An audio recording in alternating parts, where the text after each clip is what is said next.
This video I'll be putting some sound deadening material in the wheel well of this car, and I've seen a few videos of people doing that, but the thing is I can't find a video of a before and after sound test, and that is what I will be doing right now. I'll be taking a sound test going at around 50 miles an hour just in country roads, and then I'll take a sound test going on the highway, going a little bit faster to see, well, to see if we can hear the difference between now and after. So first, let's get our decibel meter and do a sound test of the car going just 50 miles an hour. About 68 decibels, so I think we can do a little bit better than that.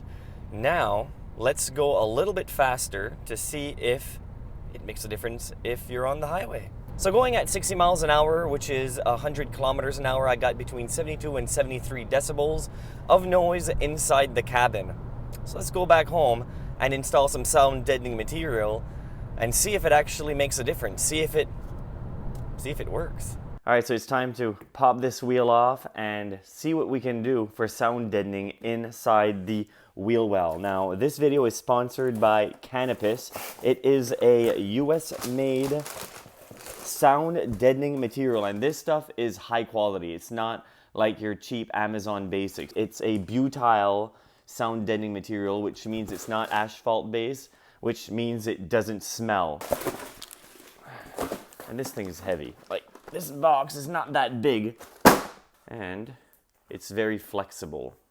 And as you can see, it's self-adhesive. So take that off and you stick it on and it'll stay there. Just a single sheet actually has some weight to it. Now, some people might ask, is that going to affect the gas mileage of the car? Well, if you add sound deadening material all throughout the car, yes, it will affect the gas mileage. It'll make the car heavier. So everything that car manufacturers do to shed some weight off a vehicle, you're adding a little bit of weight, but you're not going to see a huge difference in gas mileage if you just add some in your wheel well. And we'll find out if it reduces a lot of road noise. But first, we have to remove the tire. What I would suggest is to use a jack that is not the ones that comes with the vehicle, because if you're going to take the wheel off and you're going to be working in there, I want something that's quite stable. So a larger jack to lift the vehicle, and let's do it. Now that your wheel is off, it's time to remove the plastic guard. And for my vehicle, I'll need a Phillips screwdriver and also a small flathead screwdriver. The Phillips screwdrivers for these screws, and the small flathead is for the clips. Now I have to be careful to removing these clips because they will easily break. It just pops off. And now at least this way you can reuse this clip and you don't have to go buy a new one. Now the mud flap is removed, you can just remove the rest of the clips. As you can see, there's already a little bit of sound dampening material on this, but it's not much, so we'll have to add a little bit more. So where we'll add it is on that metal, but before being able to add anything that is self-adhesive, you'll need to completely clean it, and you'll need to use some degreaser to do it. And now, while that's sitting, I'll use the degreaser and clean this protector, this plastic protector, because that sound deadening material that's on there, that's not enough. Now, when you're cleaning it, you have to make sure that it is completely dry. You want to make sure that there's no moisture trapped underneath. It's, as you can see, quite a difference from just a few moments ago. So I'm just going to let that dry for a second while I add some sound deadening material on this piece of plastic.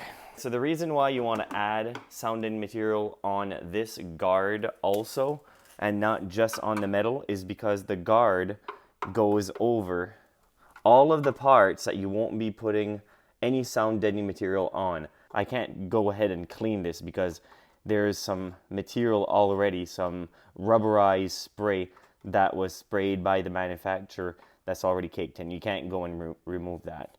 So we're only going to be putting some sound deadening material on the clean metal. But first, we're going to be putting some right on this mat. Now, you don't really have to measure it for this type of application. You can, but really the only thing you want to avoid is you don't want to be putting it over these holes, and if you do, you can just take a knife and cut the hole so you can put your clips back in through. Now this stuff cuts pretty easily. I don't have a heavy duty pair of scissors, as you can see, just using a normal pair of scissors, and it works perfectly. And if it overlaps a little bit, it doesn't really matter because you can just take your scissors and cut it after the fact. All right, so now that you have your sound deadening material added on the guard, and you can just use your roller or anything that you have that has a handle that you can just use to press around it, just to flatten it up and to give it a better stick. Added the sound deadening material, and it's time to reinstall the plastic guard. All right, so now that you have your sound deadening material all added underneath and on this guard, now it's time to reinstall it. All right, so now that the wheel is back on, it's time to move on to the next one, and it's the same process for all 3 remaining wheel wells. I won't bore you with it, and we'll just move on straight to the sound test to see if it made a considerable or at least a small difference in noise transfer from road to cabin. All right, so now that the wheel well has been sound deadened, we'll find out if it actually made a difference on the road. I have a little passenger here with me today. You be quiet.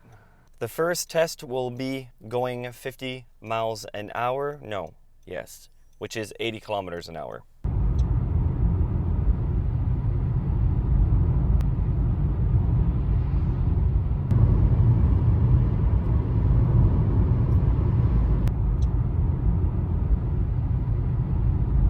Now we're going to go ahead and go 100.